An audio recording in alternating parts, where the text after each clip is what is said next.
Hey, Michael, are you ready for what's coming next? The Big Bang Theory? A Barry Manilow concert? No. Think bigger. Welcome to No Two Gays About It, the show for the over 50 gay male, all about things that are important to the over 50 gay male, and hosted by two men who are over 50 and gay. Hey, I'm Tom Burke. And I am Michael Foley. Apparently, over half of mature gay men, those are guys in their 50s, 60s, and 70s, have not prepared for or are not ready or planning for our so-called golden years. So today, first of all, we're going to look at what are those things that we should have in place or that we should be preparing for. And then we're going to discuss why is it that so many of us are not prepared, or why so many of us are procrastinating. And then finally, we're going to take a look and figure out what are those steps that we could be taking to get us on the pathway to being prepared and ready for whatever it is that life is going to bring to us. So join Michael and I as we start the conversation that so many of us should have started years ago. But before we get started, hop on down your screen, click like and subscribe, and ring that little bell to get a notification when a new video drops. All right, so big news in my house. My husband is retiring this week after 40-something years in the corporate world, which is great. However, it's about 2 years before we thought he was going to be retiring, so I'm not ready. You know, I'm that guy who likes everything planned, who likes making his lists, but like I said, I thought I had time. I thought I had 2 more years to get everything in order. I mean, we do have some things ready to go, but seriously, I am in this spiral of panic. So let me ask you, Mr. Foley, do you have all your ducks in a row? Oh my God, my ducks are in so many different ponds. It's scary. Yeah, right? But I have one duck in a row. Okay, what's that? And that, a will.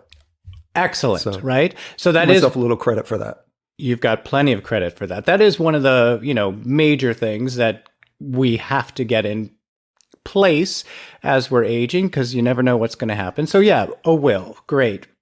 But one thing that since we have, with my husband, have started looking at Social Security and Medicare and Medicaid and oh my God, I know that we have a lot of guys who are listening and watching to us all over this globe of ours. And I don't know what it's like in Australia or the UK or in Europe, but this Medicare, Medicaid thing is so confusing, I think they're a bit luckier in other parts of the world because a lot of places like Australia have socialized medicine. So it's something that pretty much, I think, just goes through the course of their entire life. Right. Well, okay, so then that's awesome. But for us, you get to this certain age, it's 65, and you then have to all of a sudden switch over because, my husband's been working forever. He's had his insurance through his companies, and now he's going to switch over to this. But you get your Medicare, and then he's got a plan B, that's for the medications. And then there's plan G for, I don't know, whatever. And then you have to have your supplemental something. And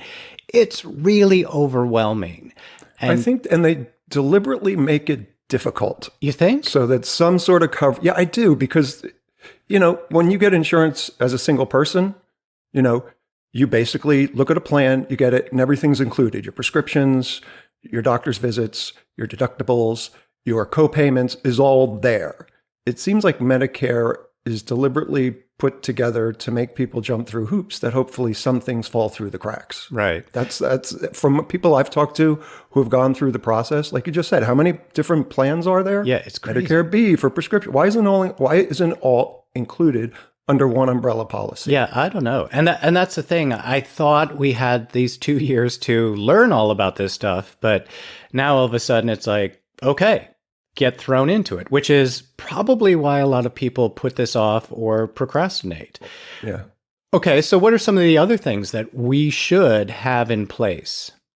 I just started looking at Social Security. Yeah. Because I know it's right around the corner, and our mutual friend Joe is dealing with it now, and he sort of lit a fire under me to at least, look into it so I know what to expect, so it will be less overwhelming. Yeah. And he's been a great prompt for me my whole life. It's sort of poking me in the butt because I'm a procrastinator on things like this. And these are important things. I too, am now going on to whatever that site is and like putting in, okay, if I take it when I hit 65, or if I take it today, or if I take it at, I think my whatever the top thing is at when you hit 70. And so my husband and I are trying to figure out, well, when should he take his? Should he take it now? Should we wait a while? What's going to happen? Again, really confusing. And this is stuff that really we should have prepared before we get to this point, which is great that you have, your friend Joe to help you along through this. This also brings us to, Social Security is something, for those of you that don't know, that pays money every month, but it's the money that you've been paying in your entire life. So it's not like it's free money. When Republicans call it what is the word that they use? An entitlement program. It is such bullshit because we have paid into it. Right. I started working when I was 17. Yeah. So there's 40 plus years of payments that I've made into Social Security. Sure. Yeah. So it's not free money. But again, it's something that we should already, at least in my head, like I should know all of this stuff before we start dipping in there. So I know how to work it out. Financial stability is a huge thing for me. This is one thing that I do have. This is one of my ducks that is standing right there in the right row. This is something that's been in the forefront of my head for years now. And I don't know if, I'm sure a lot of people are like me, where you're that constant calculation in your head. Okay, how long am I going to live? And am I going to outlive this money that I have, right? And so I'm like figuring it out. Okay, so my mom died when she was in her 60s. Oh, well then TikTok, But then my dad was 84 and his father was 84. So I'm like, okay, so let's shoot for that 84 number. But then, I'm healthy. So let's add some to that. And, okay, so I'm good to go money-wise for whatever. And then you start reading. Oh, go ahead. Yeah. I was going to say, I'm sure there are people like me who aren't. Right. Our financial stability is a little sketchy. So it makes it makes life a little bit more challenging than it is for you in this particular moment in our lives. Well, yeah, but of course, everything is just relative to everybody. And, I'm trying to figure out I'm reading everything. And, it says that 4% rule, you can take 4% of this money, that nest egg or whatever that you have. And I'm thinking 4%, like, if anyone knows me, I'm not a 4% guy. I'm more of like a 40%, I'm living that life, So, okay, so how are we going to work this? So it's just crazy, but financial stability is definitely something that we need to have in place to know, are we going to be able to survive, or are we going to be living in boxes somewhere on a street, and 80+% of Americans are in my situation, where it's really tenuous. That one major event can really destroy your life, right, as you know it. And regardless of how much you plan or how much you try to save, things right now are so much more expensive. So that adds another layer of stress to this age that we are at and looking to the future. Which also brings us to another thing that we need to prepare for and plan for, and that is our health. As you said, one thing could happen that could completely change and devastate all of the plans that you already have. Health is incredibly important, but it's also incredibly expensive. One little thing could wipe you out. Which is without a doubt. I mean, again, because, if you go to the hospital to an emergency room and for a visit, and it's going to cost you $12,000. Yeah. It's obscene. And again, it adds a level of stress to people our age, because health is a big consideration, and we're trying to figure out how to, squeeze the most out of this body that we've been in for a really long time. Right. So, which is also why so many men our age and older really should be preparing for that those health issues by really taking care of themselves now. You know, if you're in a healthy place right now, keep it up. Get out there, make sure you're exercising, eating correctly, you know, stop. We're not 20 and 30 anymore. So going out to the clubs every weekend and drinking and eating to excess, it's not helping what's coming towards us. You know, if you're able to add one thing a day, even if it's 15 minutes of some sort of physical activity, it helps in the long run.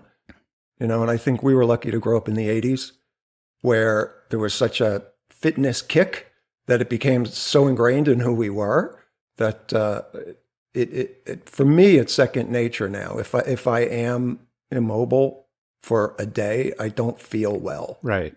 And it's probably more in my head than it is anything else, but I feel like I do need to move. So we have to remind ourselves to do that because it does help in the long run. So then, because we are children of the 80s, so then you put on your spandex in neon colors and do a little aerobics? Is that... Lordy, I didn't wear spandex in the 80s.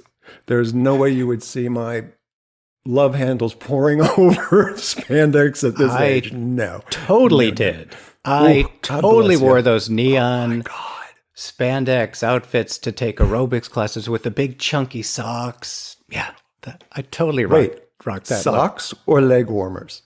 No, socks. Those are really chunky socks. Okay, I just wanted to check because, you know, Olivia Newton-John flashes through my head with the leg warmers from the 80s. Okay, so. well, I wasn't that gay back then. I mean, I was gay, but I wasn't wearing leg warmers. At least not to class, you know, to aerobics classes. You just ran around the house with them, right? Oh, totally. Yeah. Here's something that needs to be in place. Do you have someone who's your power of attorney? No, and that is for me the one duck I have to get in the pond with the will. Yeah. Because for me, there's a lot of stuff attached to that. What do you mean? Because this may sound morbid, but if I'm in an incapacitated state, I want it cut off. I don't want to linger. I don't want to put friends through that. I don't. Right.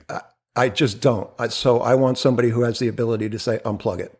Well, if that situation ever arises. That is somebody completely different. You have your power of attorney who's in charge of all of other stuff, but then there's the medical power of attorney. That's a totally different person. So you have to have those two ducks in a row. Well, then that duck is my next priority then. Okay, cool. Yeah. I mean, that's the thing, that there is so much to think about. And you might have your power of attorney, but you don't have your medical person. So, yeah, they're going to keep you plugged in forever, you know? Because I know you're more up on this than I am. So I appreciate your having this conversation. Is that a living will? Is that what's referred to as a living will, where it is related to health issues and somebody has the ability to make those decisions? Well, you have to designate a person to make those decisions. But you also have to have the DNR, you know, do not resuscitate thing. That's a really important thing. Yeah. If you don't want to be strong forever, and seriously, unless someone is coming in with a tweezer to get off those errant hairs that are popping up and to be doing my hair and making me look like fabulous in bed, get me out of there. Because I would be mortified, you know. I think, you know, back at my mom too, she died early and it was like an instant thing. She would not have been able to be one of those people in a nursing home at 99 years old with, you know, missing teeth, and, you know, more power to those people. But my mom could never have done that. I don't think I could. I'm a little too vain for that. A little too, you know, we all know I am. But yeah, so those are like your DNR. There's also a thing, the 5 questions for hospital stays. What is that? I'm so sorry, I forget what those actually are. But there are things like that. Like, you know, do you want to pull the plug? Do you want to, you know, these are my 5 wishes. And if you have all of that stuff ready to go, if anything should happen, you know, whoever this medical power of attorney is, that here's all of the paperwork, let's pull the plug. You know, and if you need someone to pull the plug, I'm your guy. And just so you know, yeah, I'm there for you too. Thank you very much. Oh, you're welcome. I think I would enjoy a pillow over My face a head? little bit. Thank you very much, Yeah, Michael. you That's know. really kind of you. I really want to be involved. Wow.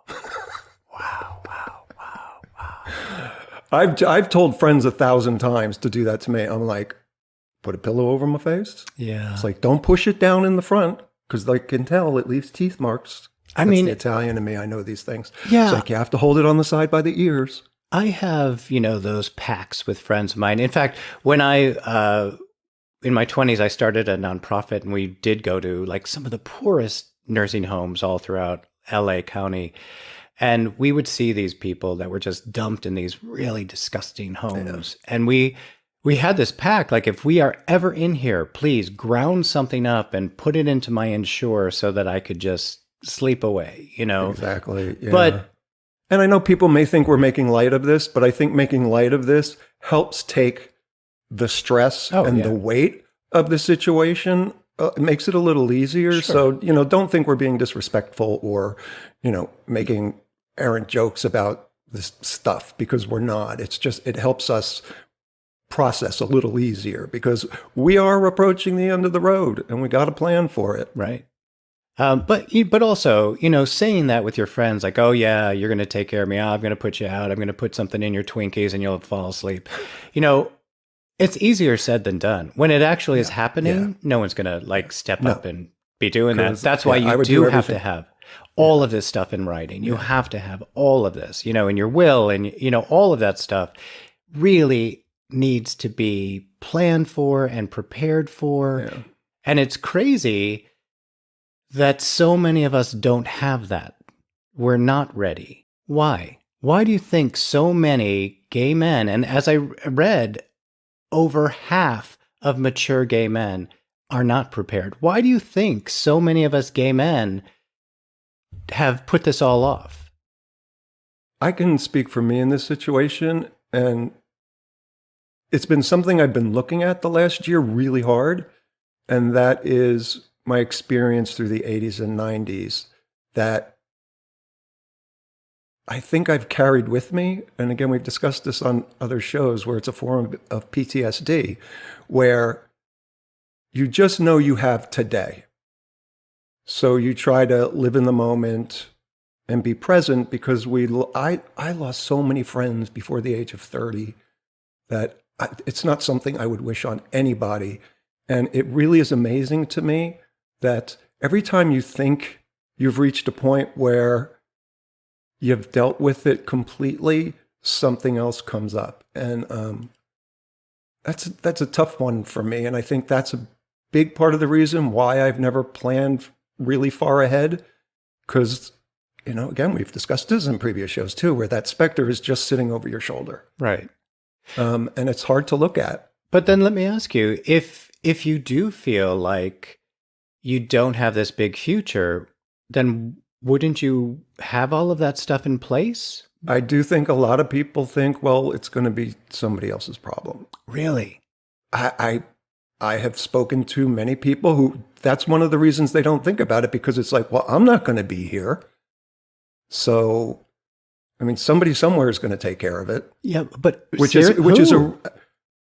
I think people who lived through those years and just saw what that does to a person. There's a whole lot of things that our generation, I think, doesn't look at completely, because it brings back those memories. I know it does for me. Yeah. And again, I can only speak for myself. But yeah, because another duck I need to get in a row is planning for what happens to my physical body when I do go, right? Yeah. So I want to get the cremation paid for out of the way, stuff like that. So it's not a burden to other people in my life. And that, I don't think that's something people think of often either. I mean, I've joked with friends, I was like, put me in a hefty bag and leave me on a curb, I'm good. But the reality is, you have friends who would never do that. Right. Right. So. But you also have to make sure that you have friends that are going to step up. Right. I think another reason why a lot of gay men have not prepared is that whole Peter Pan thing. So many gay men are, just living this young. I'm young. Yeah. Have this whole life ahead of me, and it's like, really, dude. Which is an ironic juxtaposition considering where we came from in the 80s and 90s, right? Right. Where you were forced to look at your own mortality at a very young age. Right. And maybe that's part of the reason why now so many of us just go, I don't want to deal with it because I lived it for 20 years. I lived it. And well, it just is. I also think a lot of people have that mentality of like, well, if I don't see it, it's not happening. If I don't think about it, it's not going to be a problem. If I just, or again, the whole procrastination thing, I'll think about that later. When it happens, then I'll think about it. And then could be a little too late. So how are you feeling about this new situation you've been thrust into with your husband, Scott, who's retiring 2 years earlier? Right. How is that weighing on you emotionally? How are you, like, do you want to stick your head in the sand and do you want to just go, I'm going to deal with it tomorrow? Or how are you and him like working on that? Right. Well, he's totally excited about the whole thing, which he should be. Yeah, absolutely. He deserved to retire. Great. But I'm the guy who's like, okay, then I got to get it all figured out now, and I got to do everything. And that itself is overwhelming. Yeah. So then I get to that point of like, I can't do this. I'm going to think about this tomorrow because it's too much. Later on, we're going to talk about the steps to get out of that whirlwind. But that is kind of where I am now. Like, I'm really happy for him. I'm definitely not retiring yet. I'm far too young. I have some good years left, but I also love being active and working and doing that stuff. But I want it all done. I want everything finished and prepared. And because who knows? Seriously, who knows what's going to happen? Seriously.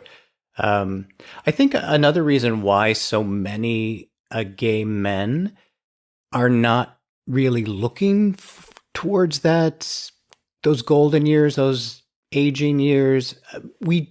So many of us don't have children. And I think when you have children, you mark time differently. You see the children aging and then they start having kids of their own. And so that just makes you aware of time, I think. I also think they have a built-in caretaker mentality. Oh, right. Yeah, right. Because the kids become the parents at some point, and then they wind up taking care of their parents. Depends on the kids, True. and that's it depends on the parent. Right. Let's be real. Oh yeah. I mean, but that is definitely something that people and friends of mine, and we've all discussed of like, who's going to step up? Like I had asked you, like, who is going to be the one changing your diaper? Who's going to be pushing you around in the wheelchair? Did you ever see what happened to baby Jane? Yes. Can I push you around in the wheelchair? No. So, but even thinking like, it's not my niece's or nephew's job to take care of me when I'm older. Not that they would ever think that they would want to, because I know none of them would even have that in their head, But I also have straight friends, gay friends who have children who are like, yeah, my kid's not going to step up for me either, But that is a thought of like, yeah, so I have a husband now. Who knows which one of us is going to stay healthy or who knows which one of us is going to drop dead, So we have each other to lean on at this moment, but there will come a point where one of us is alone and then who steps up, Well, again, like you said earlier, hopefully throughout our lives, we've developed close friendships. And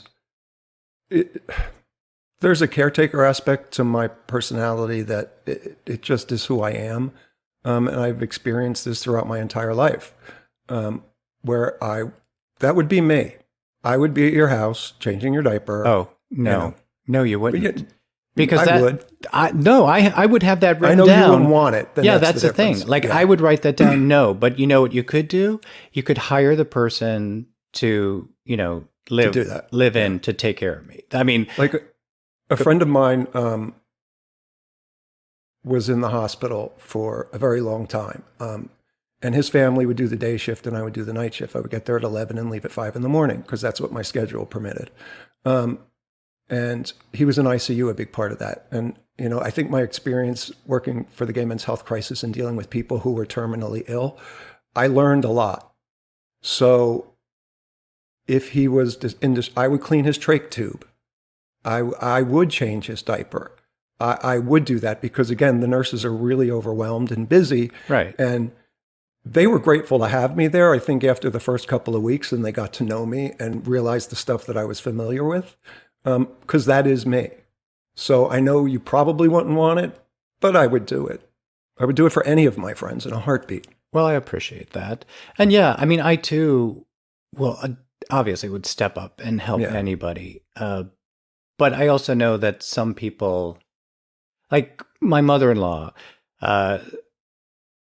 she did not want Scott or I to help in any way. So we had to hire a woman that would help her, or eventually we had to hire somebody who could help her, shower and like all of that stuff. So there are, myself included, there are people who like, I'm just so private and I don't want, I would just feel so horrible. And you're also in an incredibly vulnerable state. Exactly. And I know for a lot of us, Right. we don't want people to see us there because as much of a caretaker as I am, and we discussed this recently too, it pains me to have people take care of me when I need it.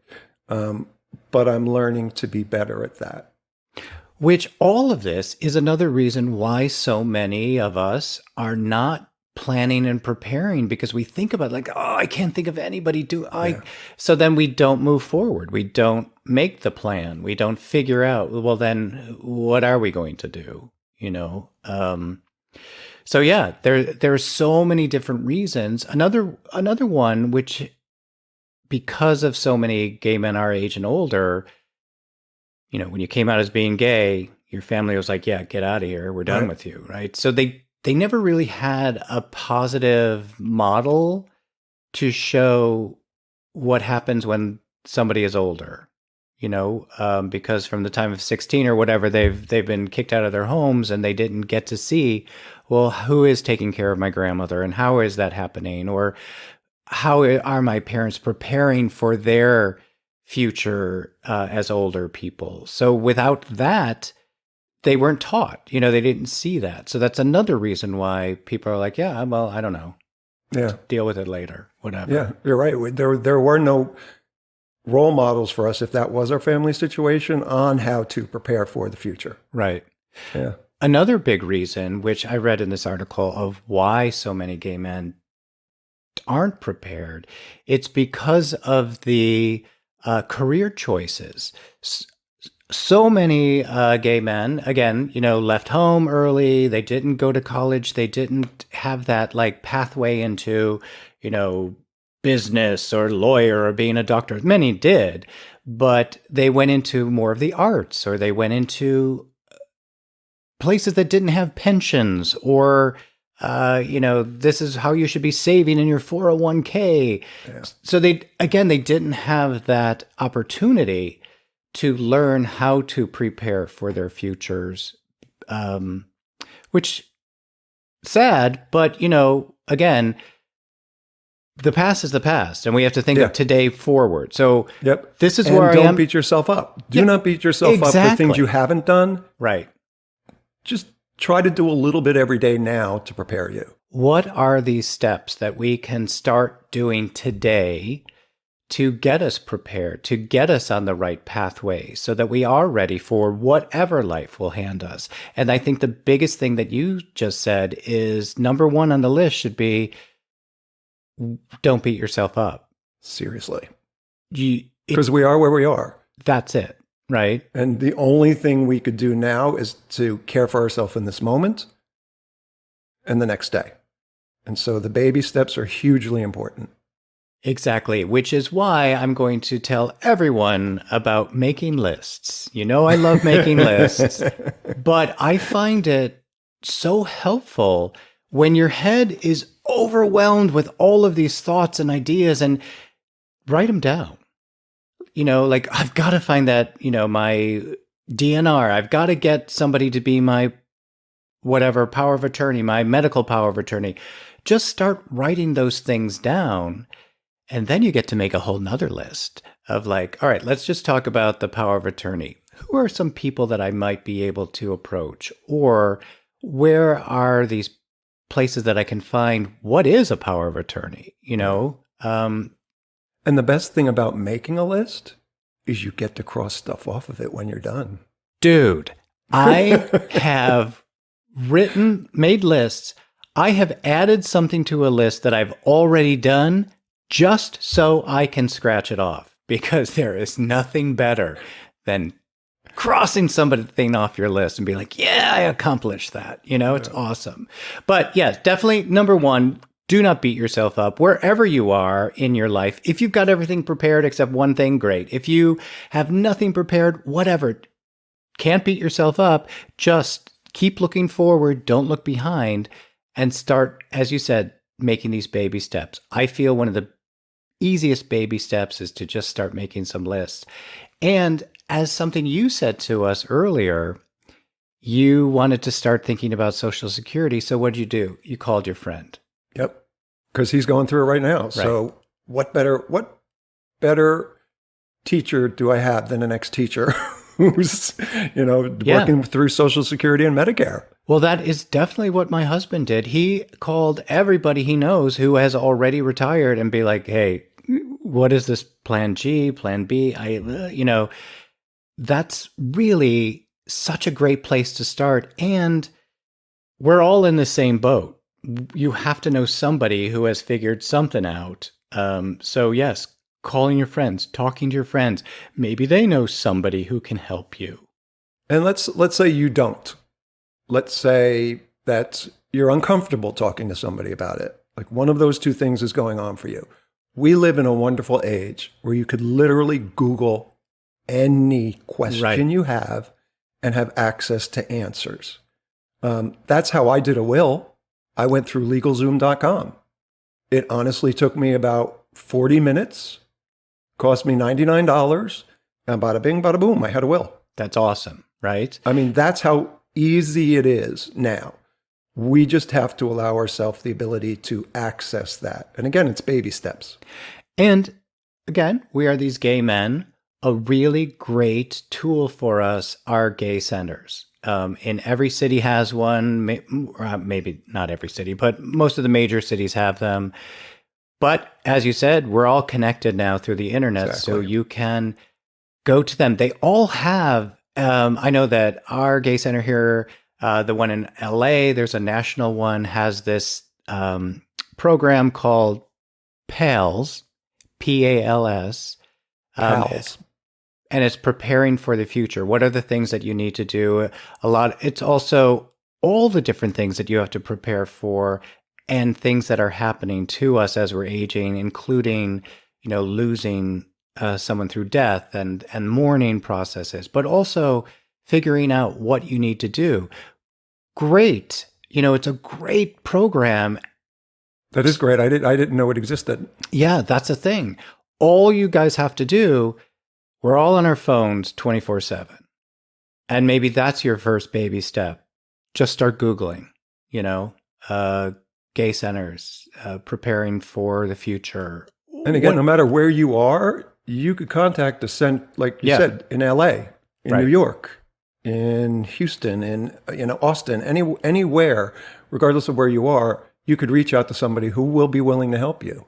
And they all have these, because ever since COVID, they all have these virtual meetings. So you just go on Zoom and you get to be part of this, no matter where you are in the world. I think it's awesome. So definitely figuring this out, finding the people that do have the answers who can help you kind of get through this overwhelming procrastinated, I'm frozen because I don't know what to do next.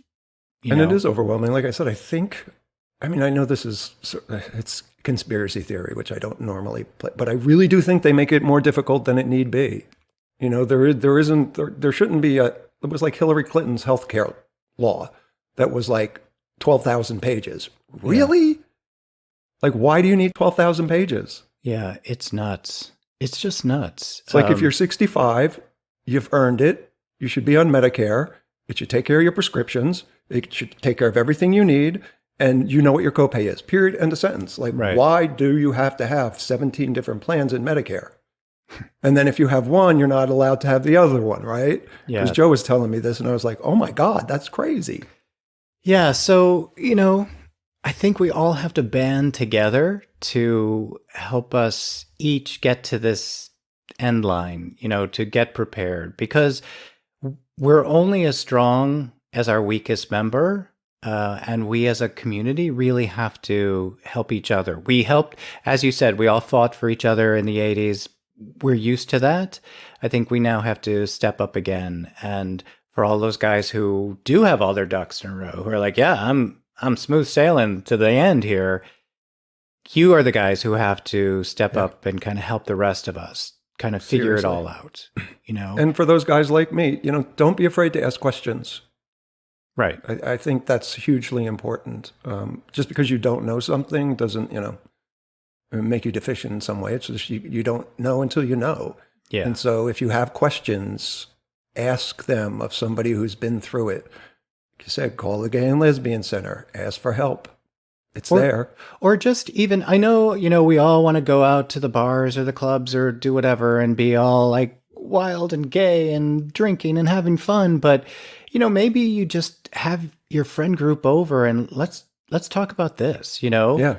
Or go to brunch. And I don't know about you, Michael, but I go to these dinner parties a lot, and all of a sudden the organ recital starts.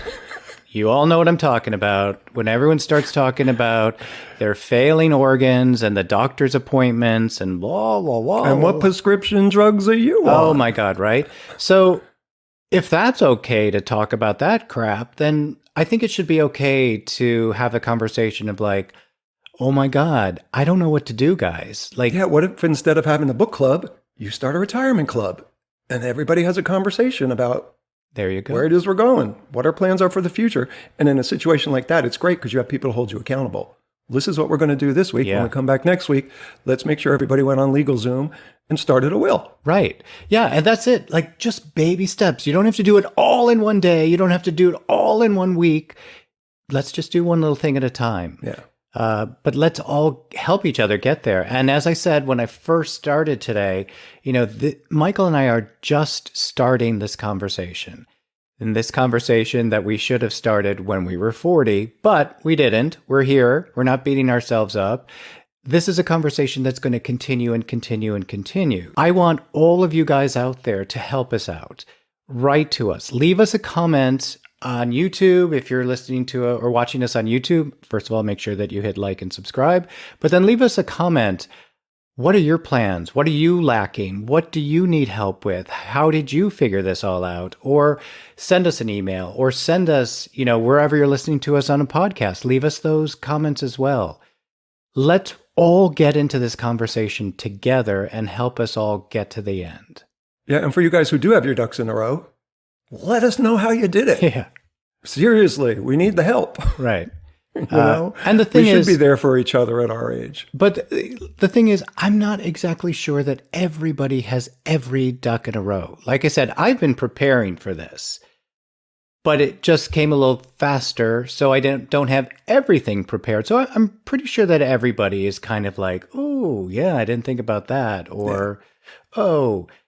There's always one wandering duck. There is. At least. Right. I raised ducks when I was a kid, so it really was funny to watch them go in a row.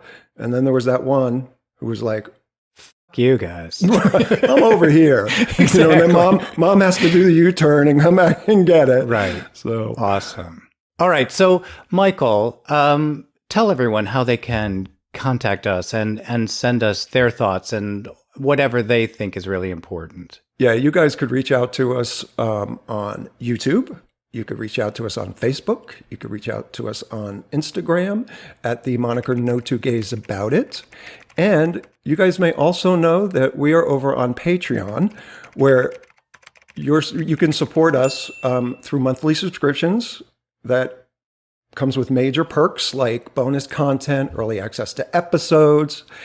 And we're just announcing that we started a new tier last week. And you'll get to have a live Zoom talk with Tom and I once a month. And maybe you could school us on the stuff we need to know, because we need help. So if you guys are interested, hop over to patreon.com/no2gays about it and check out our new Forever Family tier that gives you exclusive access to a monthly chat. And while you're there, check out our other tiers as well and find something that, you're able to do to help us stay on the air. And as always, we greatly appreciate your support. And we want to give a special shout out to the guys at our executive producer tier. And that is Ted Zalewski, David Tiley, and Jason Cruz. Thank you guys so much for your support and your trust in us. We hope to continue to make you guys proud. Excellent. Yeah, thanks, guys. We really appreciate it. But we appreciate all of you who are listening and watching. You guys are the absolute best. We love all of your comments. I hope you see that we're commenting as much as we can. We're liking everything. So you guys are what's keeping us going. So thank you very much. And hopefully all of you will join in on this really important conversation about what's coming next. Yeah. All right. So that was awesome. Thank you very much, Michael. And until next time. Thank you very much, Tom. And thank you guys for listening. We'll see you next week. Hey, thanks so much for watching. And don't forget to subscribe. And if you like what you saw, check out some of our other videos.